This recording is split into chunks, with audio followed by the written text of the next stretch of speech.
Good morning, it's Christine. It's been a hot second since we've done a garden tour. It's a beautiful morning, so I thought what a great time to take you around. It's now the middle of May, which is nearing the end of our frost date. We could still potentially get frost in the next couple weeks, just an odd night. I haven't planted any of my tomatoes or anything outside yet because we do still have some single digit temperatures overnight time. Next week though, things are looking really good, double digits even into the nighttime, and this is in Celsius. So we'll get to plant some of that, but there's still lots to see in the garden. So come along with me and I'll kind of show you what we've been up to. So we'll start by checking on the seedlings in here. I've got to get my husband to fix this latch. It's just a little bit off center. So I didn't take any of the plastic off of this side of the quail house from the winter. So it's all just vapor barrier plastic. And I just last week moved out and purchased some other tomato seedlings. Those are all my cucumbers. We've got lemon cucumbers down there and calypsis cucumbers. I also am growing loofahs down there. Over here, we've got a few herbs that are down there. That's a sage that I actually bought. A lot of my herbs didn't grow, so they're kind of hanging out in here. Later on in the day, I'll haul them all out and hang out outside. But for now, they're nice and protected in there. Kind of climatizes them. We've got some herbs back here that I'm planted outside. So I've got holy basil. That's a kitchen blend of basil and lemon bergamot, which is our native variety of bee balm. It's just beautiful. So I'm not really sure what I'm going to do with that yet. I think there's a lot of things you can do with it. I'm just hoping it grows. I didn't manage to grow it in the greenhouse at all this winter. This is lemon balm.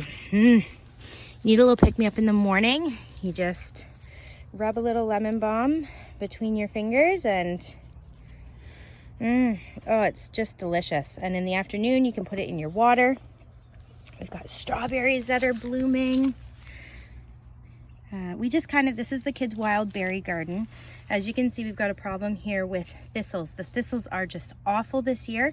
And I am so against using Roundup spray, but I did on the thistles this year. I could not get ahead of them. They grow by runners, so the longer that you leave them, the more they spread throughout your garden, and they're right in all of my raspberries. So it's really hard to rip out the runners of the thistles sufficiently without really bothering the runners from the raspberries. This one here is a thornless blackberry. We haven't gotten any fruit from it the last couple of years. It's going on its third year now. So hopefully we'll get some fruit from that this year. But a lot of my raspberries did super well over the winter. We've got some new baby raspberries that we've caged off here. The cages, tomato cages, I just like them because they're multi-purpose. They give the raspberries a place to grow up into, and we can drape them over the top. We've got one late. This is a lemonade tulip. It's not open for the morning yet, but it is a very late tulip, and it's just absolutely beautiful. The currant bushes. This is a red currant. I think it's a red lake currant. It makes tons of wonderful red currants for us. I gave it a solid trimming in the winter time. I see I missed a branch that should probably get trimmed off. I might actually trim that one off today, and there's a little dead section up there that I'll probably trim off as well, just to keep it super healthy. This is a loganberry. It's also a thornless hybrid berry. We've got some more raspberries and English daisies. English daisies are some of my favorite flowers. I'm actually hoping to naturalize them into all of our lawn spaces. It's kind of my goal over the next couple of years, because we're done digging up all of our lawns now, hopefully for a very long time. We've got some walking green onions back there that have to be planted out into the vegetable garden this year. My rhubarb flowered, that has to get cut down. Even though I'm not really planning on using my rhubarb bush this year, I just want it to gain strength. I don't want it bolting just quite yet. The peonies are almost coming out. And back here, because this is where we keep our trampoline, this area is really hard to keep clean and looking nice. So we planted bamboo in here, and in the summer it grows really tall and makes a beautiful accent wall for us. And if we ever needed to bring in an excavator to take it out again, it would be fairly easy to lift up this section of fence and to just excavator this entire section to get rid of the bamboo.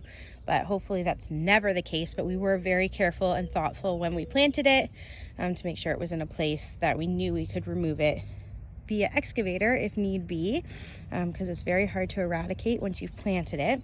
But I went ahead and I just planted hostas all down here as kind of a natural grass deterrent. So they go all the way to the back, and then I'm just going to mulch all in between the, this long is bamboo and goes all the way along. I'm just going to mulch everywhere and really hope that this all discourages the grass from growing back here, so that we don't have to keep moving the trampoline in and out to get back here to mow. As you can see, we've got some beautiful flowers here, and the black currant bushes we planted last year there and there are doing really well. The mint is all coming up. So we're in zone 6 here, and we had a really long cold spring. Everything now is popping up. We've had temperatures into like the 15-20 degree mark last week, so it's doing really well now. I'm watering everything because now we've been a week without rain, but everything's doing really well. In my shadow there. So we did go to the garden center. We bought a few little garden mums just to add a pop of color to the garden. We got this garden all cleaned up. I ripped out some of my, I don't know if you can see them, they're tricolor. Oh, good morning, kitten. This is Hazel. Hazel usually stays outside all night in the summertime because she just likes mousing, and then she will come in and sleep all day. We have another kitten who is just 8 months old, and she sleeps inside at night still to keep her safe, but she hops outside first thing in the morning. I'm not sure where she went though. We've got sedum, some volunteer sunflowers in here. I'm pretty sure this is ragweed. Not ragweed, sorry. Goldenrod. That's what my plant app keeps identifying it as. I'm gonna leave it. I ripped out all the runners that were going back along there. So I know that it is something that's invasive. I'm gonna keep my eye on it. But I kind of like goldenrod. It's pretty. It's native to our area. The bees know how to use the pollen that they gather from it because it's native. So I'm gonna leave it and see if it will kind of stay contained in that spot. We have a little bit more color and a few more daisies. I actually dug those up out of a lawn when we were on vacation last year, and kind of naturalized them in this garden. So I absolutely love them. Let's find out what else is going on over here. Yes, Hazel, I see you. She wants to be let inside here shortly. She's done, ready to go curl up. She usually curls up in my son's bed.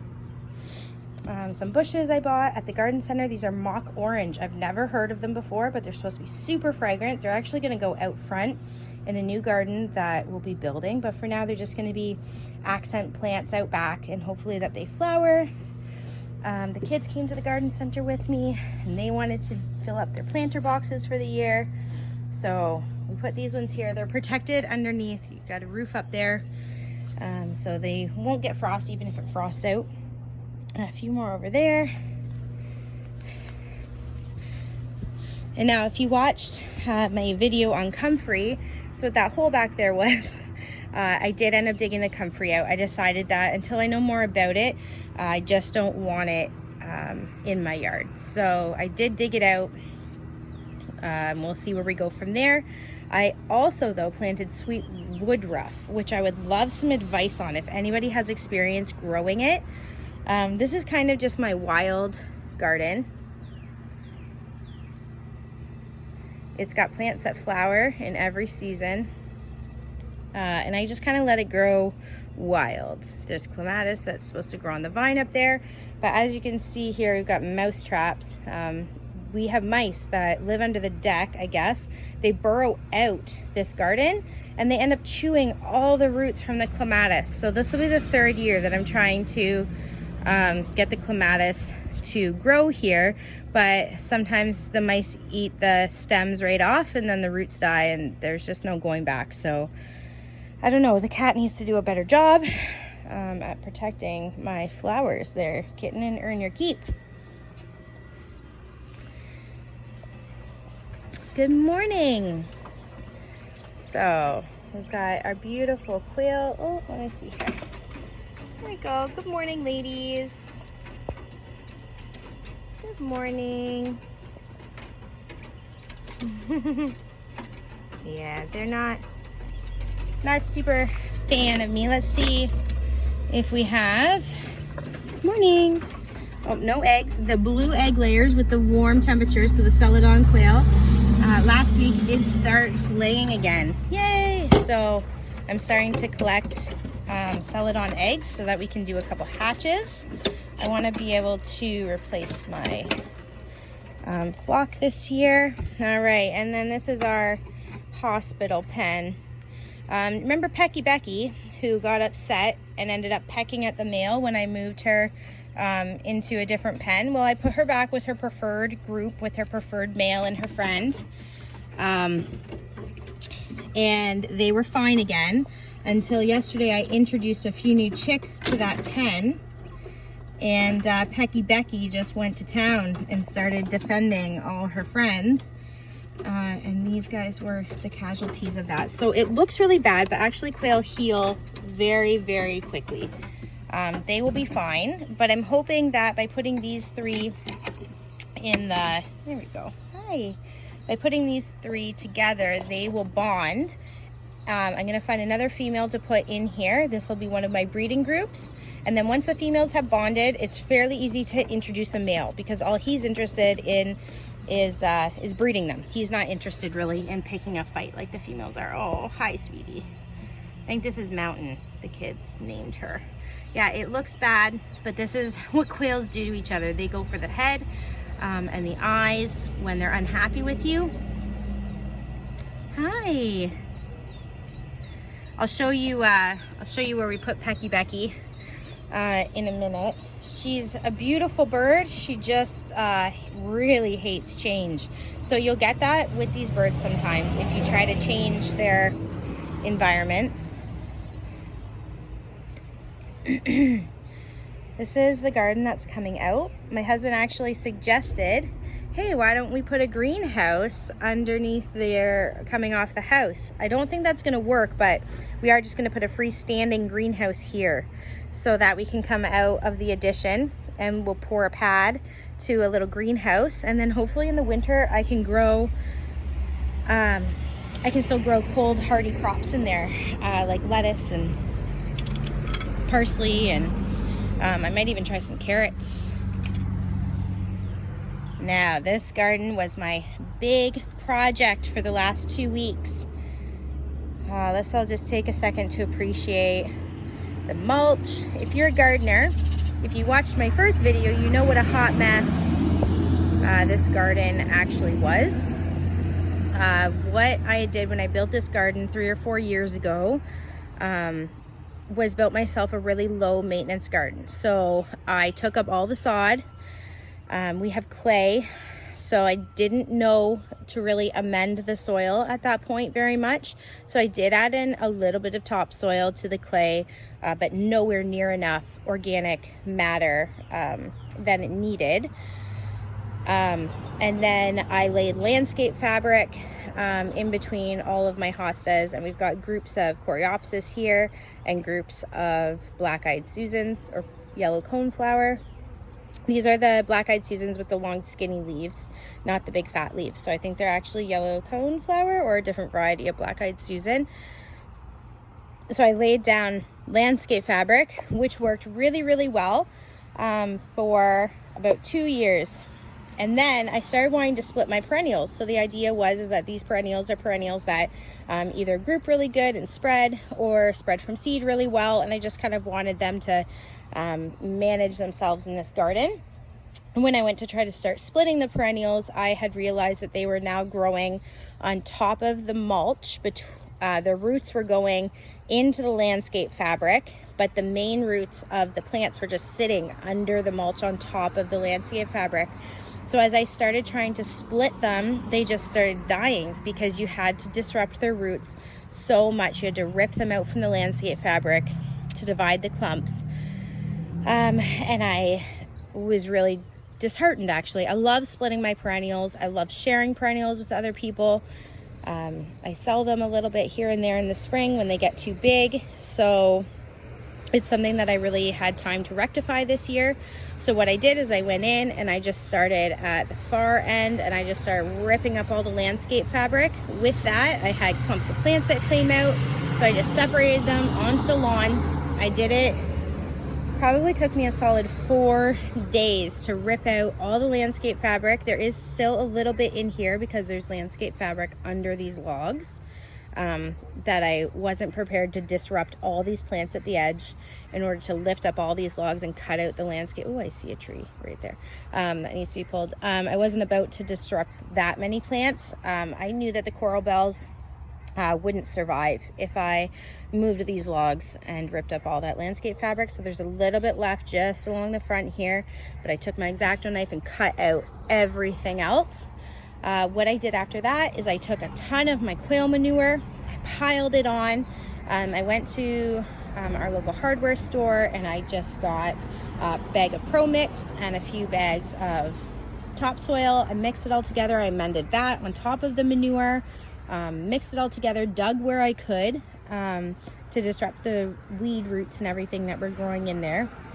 And then I put back all of the Coreopsis and the Black-Eyed Susans. I planted some variegated, whatever those are. The name is Solomon Seal. I stole some Solomon Seal from my other garden that will do really well because this garden is mostly shade, just afternoon sun a little bit. I stole some ferns from my front garden and put them back here just to freshen everything up. And then I hauled wheelbarrows full of mulch. I've been watering. Everything seems to be doing well. Even the, so these Coreopsis I dug up in I just took as big of a clump as I could off the landscape fabric. It was a lot of work and a pain in the butt. These ones I've actually covered halfway with a little bit of wood chips just to keep them really moist so that, moist, I don't know why I use that word so much. I hate hearing it. Keep them really wet so that they root again for me really well. As you can see, these were, there's actually Coreopsis there, and there's a few Coreopsis here. Tick seed. I think tick seed is the common name for them. These are beautiful small yellow flowers. They're very delicate tick seed. They're not some of the ones with the bigger, heavier leaves. But those two bunches were ones that I dug up first before I really had a plan for this garden when I first started getting angry at the landscape fabric down here. So they actually spent a couple days on the lawn without any water, which was my mistake. But I've put them back. I did cover them fairly well with wood chips. I don't expect them to do much this year, but hopefully they take root again. And next year they come back up. Oh, Hazel, hello. This is our burning bush. I planted that maybe one of the first years we moved in here, so it might be 5 years old now. It just started getting the little berries on it in the fall time. Burning bushes are one of my favorite bushes. It turns bright red in the fall, and it's going to be a great piece here if I keep it trimmed to kind of, that you'll see from the road going into our backyard. I want to say these are Wigalia shrubs. They have beautiful pink flowers. Actually, they get so many pink flowers on them that they usually hang right down. I trimmed this one really well in the fall too. And you can see that it actually, this branch here is pretty dead, except it's alive at the end. So we'll let that branch go for the year. And these gardens I'm not doing much with. As you can see, last year we had to dig up our entire front yard, put in a new septic. So we can't really ever do anything with this yard. However, there was a little inlet porch here, and my husband bumped it out and we had it restoned with the old stone again. And our dream is to put a little porch here, and then we're gonna redo this landscaping. The bushes out back, the mock orange, are gonna go with the lilac bushes there, and then some fall perennials in between. There'll be a, oh, good morning, Nellie. There'll be a deck here, and then we're gonna have to, because in all the construction, all of the stonework has come loose. So then we're gonna have to redo all of this stonework, get it all pushed back together. So the moral of that story is I'm not wasting my time on these gardens. My husband has no time for gardens when he's renovating. So he will just pile rocks and concrete and step on and put ladders in and tools on and nails in all of my garden beds if he's working out here. So I'm leaving them. They will be okay for this year. The front of my house is not going to look super pretty until next year, and I'm just going to have to be okay with that. But I am lucky that we have a lot of perennials in here that we can split. This is my Lily of the Valley garden. So I know Lily of the Valley is something that many of you hate. What's up now? The scrambled eggs, some pieces turned out like an omelet because I couldn't left it on the bottom for like 20 seconds too. Oh, good. But did you guys eat them? Yeah. Yeah? Okay, so mamas with little baby kids. So Nellie, how old are you? 10 and a half. 10 and a half. What did you make for breakfast this morning? Scrambled eggs. Scrambled eggs. So well, I've been out here giving you guys the garden tour. Nellie's been inside scrambling eggs for her and her sister. Her little brother's at his school program today. And they've been getting themselves ready. So listen, you pour time into your kids and teach them skills, and they will make scrambled eggs, right? Yeah. Yeah. I did try to get them to make bread today, but it's just too nice. We all agreed that we're not baking bread this week. We're gonna go buy it this morning. I know, you can't do everything. You cannot be outside and inside and have the oven on, and you just can't. So anyway, Lily of the Valley, highly invasive. I don't think it's native to my area. I love it. I love it. I love the smell. My birthday's in May, so it's my birthday flower. And this is the only garden bed that it's in. When I take anything from this garden bed, I make sure that the roots are super clean so that I don't take any of the periwinkle, so that I don't take any of the Lily of the Valley with me. And once the Lily of the Valley is done, I rip it out.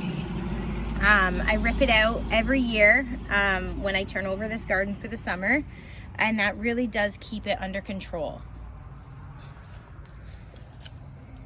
Here you can see I didn't rip it out last year enough. It's got in here a little bit more than I want. So I'll rip out quite a good chunk of that. I planted yarrow in these gardens last year, so these gardens will get morning sun, but that's about it. They're shade most of the time. So yarrow will do really well in here, or at least look nice. It might not flower very well. There's geranium back here. Again, these gardens are something that I just keep working at. There's phlox there I had to dig out of my back garden. And the front gardens are just purely for decoration. We're not eating anything that's in the front beds, and we're not planting any food out here because of the septic. Oh, the lilacs are open today. These are, I want to say native. They're almost native.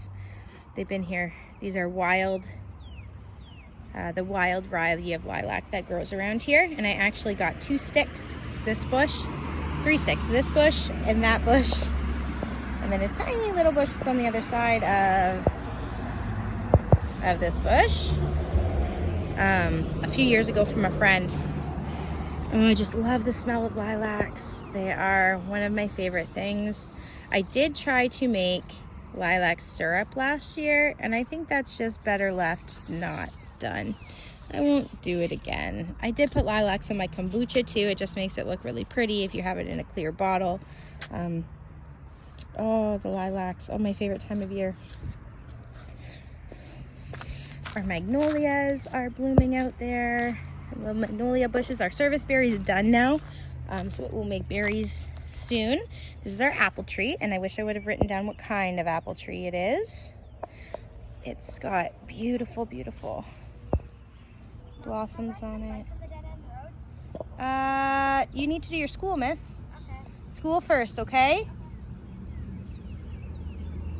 The kids are just itching to get outside too. I now remember why we don't homeschool very often into May. It's all coming back to me.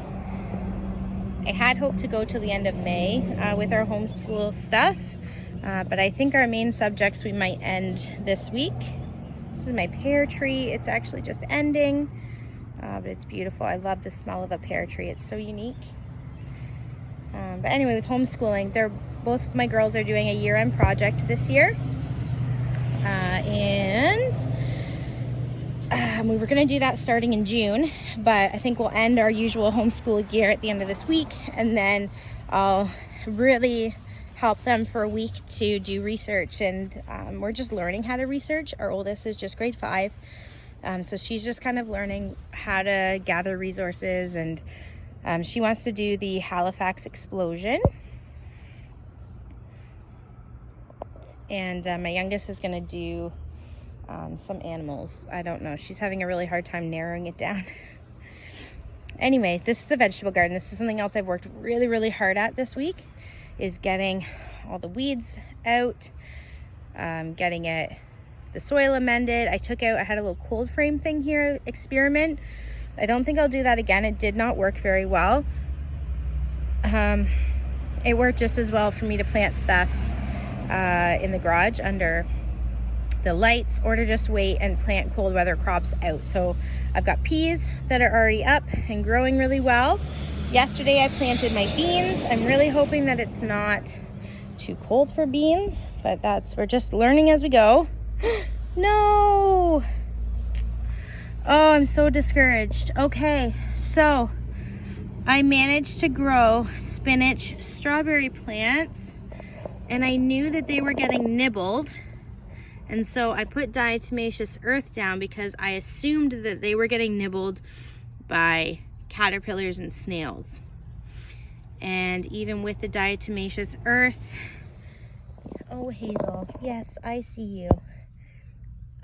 You can see they just got eaten last night. Oh, I'm so sad. Maybe I'll just throw in a few seeds and see what happens. It's funny because they only wanted to eat the spinach strawberries. They haven't touched the peas. But I'm wondering what it is now. If it is the mice coming over here, or we've got squirrels at night. It's not really an option for us to fence in the vegetable garden, so we kind of have to just try to stay ahead of the pests.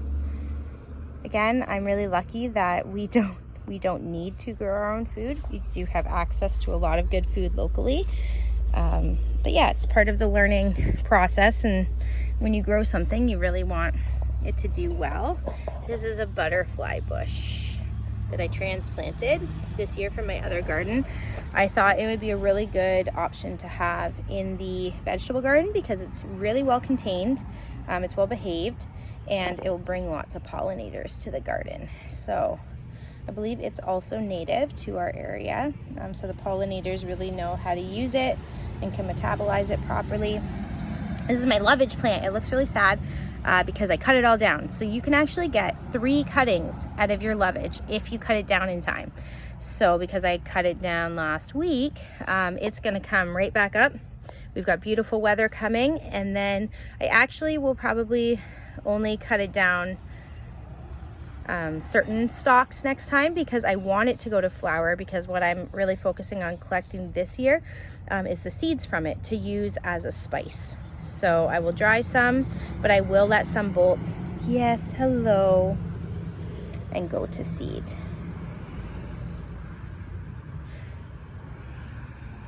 Hello. Hazel, you say good morning to the people?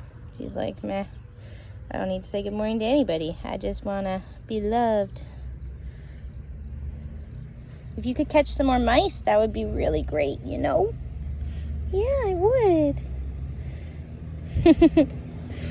All right, well, that's the garden tour for this morning. Lots of things happening. Lots of work has been done. Still lots of work to do. Today I'm going to get my calendula seeds in my trough gardens here. You can see we've got tons of volunteer sunflowers and stuff coming up. I didn't plant any of those. They just came up. Tons of volunteer right there actually is calendula already coming up from seed last year. So this is why I love these little trough gardens. They're wonderful for things like sunflowers and calendula. The snapdragons are doing really well. I trimmed them up early in the spring. They survived the whole winter, so they're doing well. And so we'll see what we can get going in here. Calendula is definitely an herb that I plan to use this year, so we'll see if we can get a bunch of it growing. All right, well, that concludes our garden tour for today. Thanks for coming along with me. I know there's still a lot of work to do, but there's a lot of work that has been done too, and it's such a beautiful time of year. I don't know if it's because Mother's Day just happened or my birthday's at the end of the month, but this has always been my favorite time of year. The weather, oh dear, Hazel's climbing up a ladder. The weather's just been beautiful the last week, and so I hope that you guys are also able to get outside and enjoy it. You can do a lot of things on a small section of land, and you know what? You'll learn something new every year, and you'll want to dig something out every year and start again, but that's okay. It's all part of the learning process, and we're never... Hazel, psst, she's trying to go up on the roof. We're never too old to learn new things, and now I have to go make sure my cat doesn't get up on the roof. Please like and subscribe, and I'll see you guys next time. Have a great week.